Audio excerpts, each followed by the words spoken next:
అందరికీ నమస్కారం. Breaking news. ఫిబ్రవరిలో శ్రీవారి ఆలయంలో జరిగే విశేష పర్వదినాలు వివరాలు వెల్లడించిన టీటీడీ. ఫిబ్రవరి నెలలో శ్రీవారి ఆలయంలో నిర్వహించనున్న విశేష పర్వదినాల వివరాలను తిరుమల తిరుపతి దేవస్థానం శనివారం ఒక ప్రకటనలో తెలిపింది.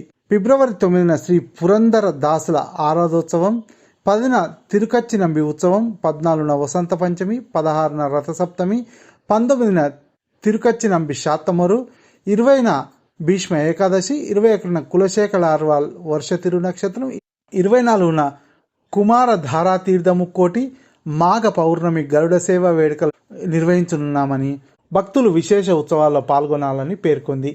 రథసప్తమిగా పిలిచే సూర్య జయంతిని తిరుమల శ్రీ వెంకటేశ్వర స్వామి క్షేత్రంలో అత్యంత ఘనంగా నిర్వహిస్తారు. తిరుమలలో జరిగే రథసప్తమి వేడుకలను మినీ బ్రహ్మోత్సవాలు అంటారు. ఈ సందర్భంగా 7 వాహనాలపై స్వామివారు తిరుమాడ వీధుల్లో విహరించి భక్తులకు దర్శనమిస్తారు. రథసప్తమి పర్వదిన నేపథ్యంలో ఆలయంలో నిర్వహించే కళ్యాణోత్సవం, ఉంజల్ సేవ, ఆర్జిత బ్రహ్మోత్సవం, సహస్ర దీపాలంకరణ సేవలను టీటీడీ రద్దు చేసింది.